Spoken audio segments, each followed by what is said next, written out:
A nation grappling with a violent regime change and the deadly aftermath, which has seen orgy of violence sweeping through Bangladesh. Its minority Hindu population facing deadly attacks, arson, assault and murder.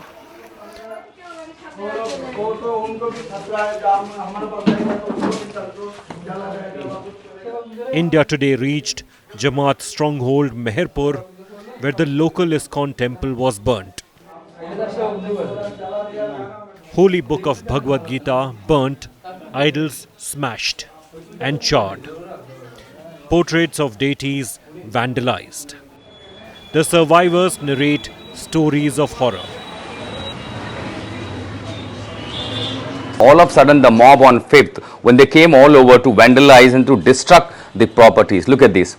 These are all the footprints. These are the exclusive images. India Today, the first channel, is bringing you this report from the bordering areas and the bastion of the Jamaat Islami, where largely the extremist organizations carry out their activities. And on the day when in Dhaka, when we say the situation is coming to normalcy in Dhaka, when the protesters were carrying out protests, it engaged into the violence. Here the extremist element, literally ransacked the entire temple premises. All I see, the holy books, Bhagavad Gita, literally burned down. And, you really cannot find out what all the holy books, the religious books, all are kept here. Somehow the followers are still coming and trying to take whatever they could, whatever is left over in this violence. These are the holy books, the prayer books of this ISKCON group, everything has been burned down. 5 तारीख के पहले जब 5 बजे लगभग 5 से 5:30 बजे इधर से वो लोग आक्रमण पहले शुरू किया।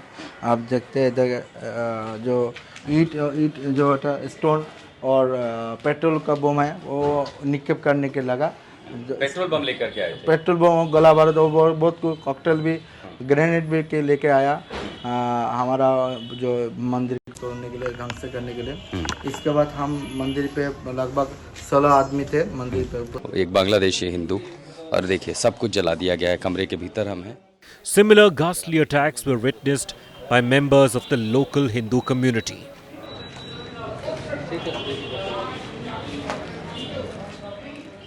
What you see right behind me is a property, literally, a well-doing family, lawyer for 5 generations, Mr. Bhattacharya.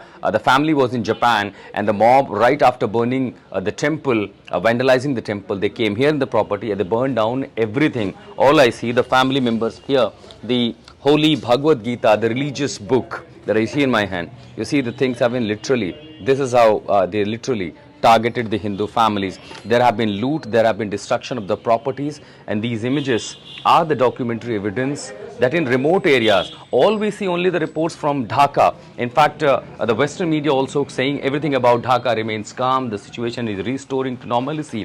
But it was not only limited to Dhaka as far as the violence in engaging in atrocities against the minorities are concerned. Largely it happened in the remote areas. So you go to west, you go to south of Bangladesh, you go to northwest of Bangladesh, so all these places. And remember, there are often advisory, if you speak to the people, they will always say that probably it could not be safe for a media persons to go and report from these areas. We travel literally 275 kilometers to reach to this place and bring you these reports that how the violence and the properties were looted. The cops who should save the minorities are themselves vulnerable. It has now been left to the army to shield cops. India Today is at ground zero in Bangladesh, and as I travel towards the bordering areas where the situation remains to be tensed, the most concerning image that I see, the police and police station being protected by the Bangladeshi army. Right behind me you see there's a police station, the Meherpur police station, and right here is the headquarter. So the Meherpur police headquarter, where eventually the police personals are not locked, but they cannot go outside. Ever since the violence started, the police persons also fear threat to their life. But what I see here is a police station, and the police forces are being guarded and protected by the Bangladeshi army. Hindus in Bangladesh are now hitting the streets, staging protests in multiple Bangladesh cities against a genocidal attack which has been ignored by the global community.